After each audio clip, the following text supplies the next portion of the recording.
Well, good morning, and welcome back to my trip around America.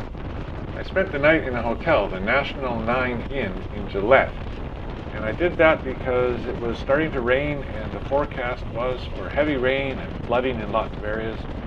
So I thought it was a good idea, if I knew in advance, not to get the tent wet.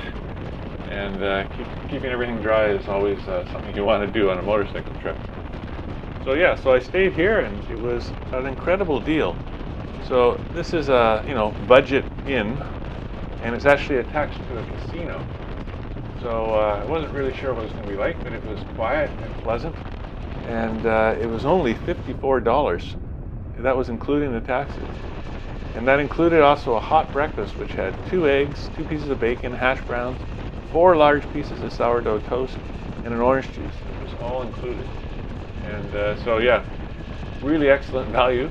And the only trouble was it was still raining in the morning, and it rained, and it was supposed to stop raining at 9, but it didn't. So I was sort of thinking I'll stay around and wait for the rain to pass. And since it didn't pass, I packed all up and I got off on the road about 10 o'clock. So by far not my earliest start, but anyway, I'm on my way now to the Devil's Tower.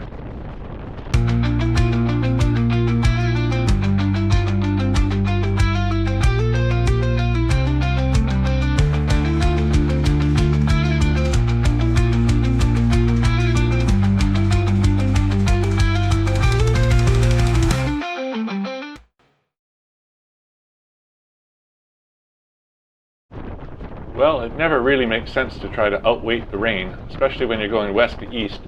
But I lucked out by going a bit northward and got out of the rain. And just a beautiful time to do it, because there it is, Devil's Tower. What's unique about it is it's a big formation that's sitting there basically all alone. Obviously it's a popular place to go. Because of the type of formation it is, it's really popular with climbers. It's a great example of a certain kind of climbing where there's lots of cracks.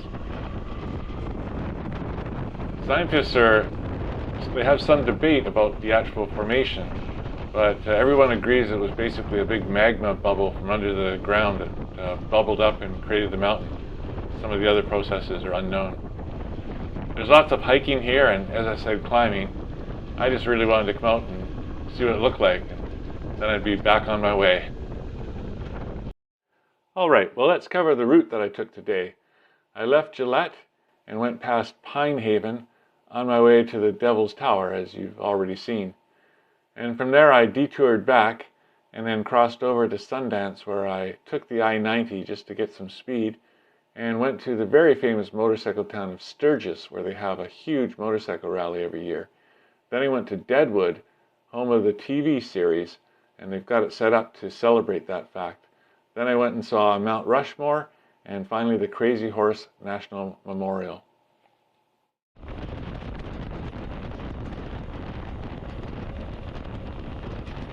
I quite enjoyed the trip along Highway 14 towards Sundance. Nothing spectacular, but pleasant enough views, and the road was clear, and enough sweeping turns and not too busy. Of course, you're not going to find a whole lot of people in Wyoming anyway. The real thing, though, was to hook up with I-90 and get my way to the next area of interest, which for me was to go to the Black Hills National Forest, where there were several things I wanted to do there. The town of Sturgis, South Dakota, was my next destination. Sturgis is a town of only about 7,000 people, and yet it hosts the biggest motorcycle rally in the world. In 2015, nearly 750,000 people attended this place. So you can imagine how busy it must have been and how difficult it would be to get lodging, although they have a lot of camping set up as well. Now, it's already over by the time I got there this year, and so most of the things have cleared out and the town is quieting down again, and that's when I rolled in.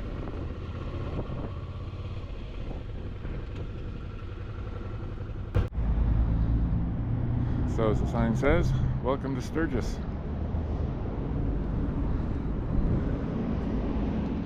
There's my baby. And I just randomly parked, but turns out here's the motorcycle museum.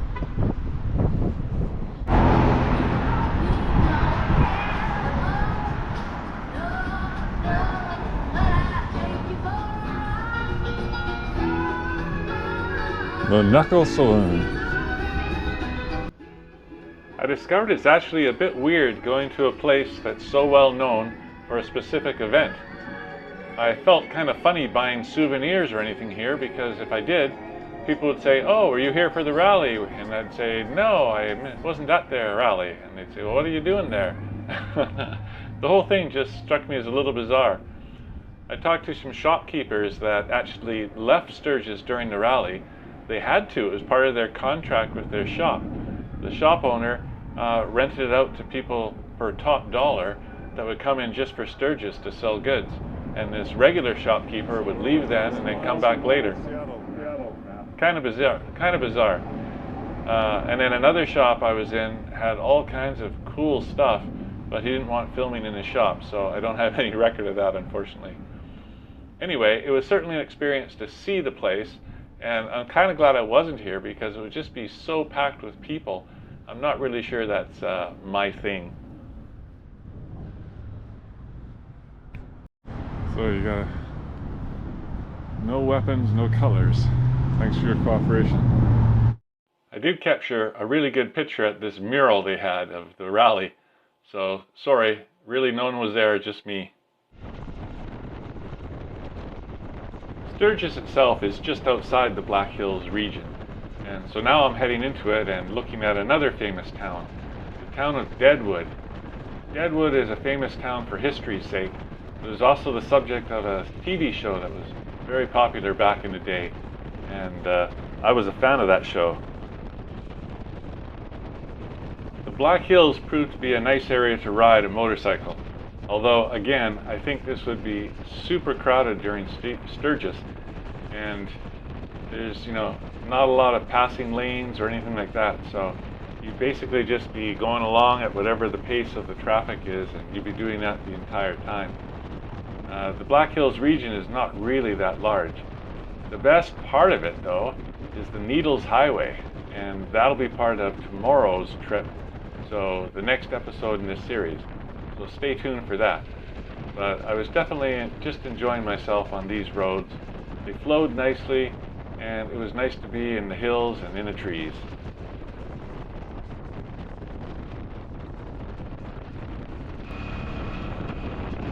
And here we are. Welcome to Deadwood. Well, it's quite cool to be here in Deadwood because I really love the TV show. Here's Mr. Woos. He was a character on the TV show. He ran the Chinese mafia, really, in the town. Anyway, the town is here because of a gold rush back in 1876 or so. I think actually 1874. I think it ended around 1876. And it had a lot of historical figures that were here. Wild Bill Hickok was here, and in the TV show, Seth Bullock, the sheriff, was played by Timothy Oliphant, and Al Swearingen, kind of a mafioso type who ran an inn, he was played by Ian McShane. So the TV show is awesome. I recommend you see it. But yeah, this place's reason for existence is because it was a gold rush town, and popularized by the TV shows kept it current. It's really kind of a one-street town. There's barely any other streets. And although it looks quite busy, there's not much else here.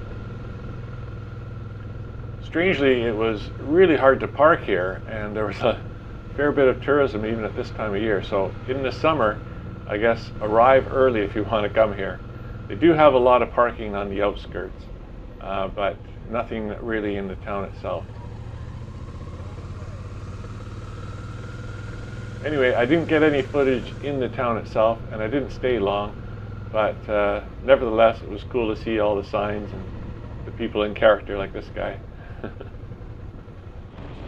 And back on the road again. One of the roads I didn't really get to ride when I was out here is 16A. or the Iron Mountain Road. And I think that would have been, I'm sort of on it now, but this isn't the key part of it.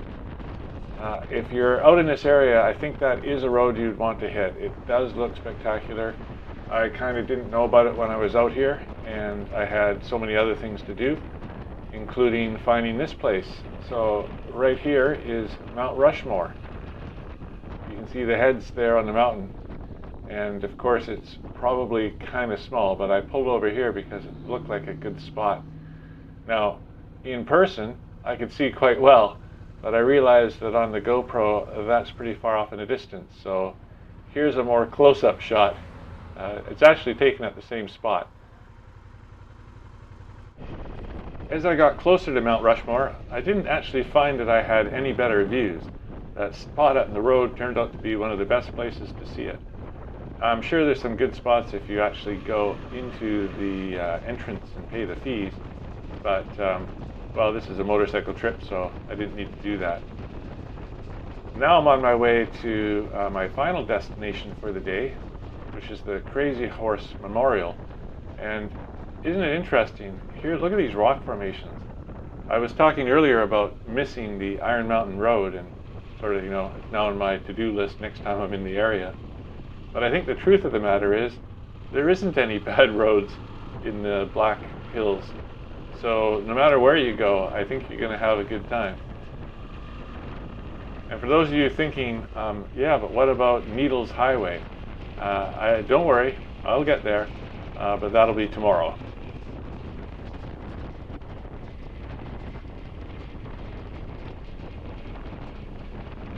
Yeah, these rock formations are just out of this world. They just poke up and there they are.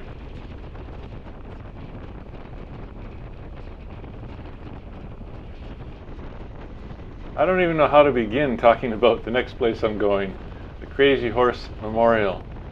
So, based on the fact of Mount Rushmore, I think the local tribes, summed up by Henry Standing Bear, his quote, "My fellow chiefs and I would like the white man to know the red man has great heroes too." So they wanted their own sculpture, and that's what you can see up ahead. But rather than just put a face on a mountain, they decided on a massive sculpture that was going to consume pretty much the entire mountain. And it's been worked on for many, many years now, and it probably won't be completed for more than 100 years still. It was started by one sculptor, and I'm going to butcher his name, but it's Korzak Ziolkowski, of Polish descent. He grew up in Boston, and yeah, his family's been working on it ever since. His grandchildren work on it now. Well, that'll about wrap it up for this episode. I hope you enjoyed it. If you did, please like and subscribe. Don't forget to hit the bell and leave a comment. Let me know what you like best and some of the areas that you've ridden in this area. Next time I'm out, maybe I'll ride them too. See you next time.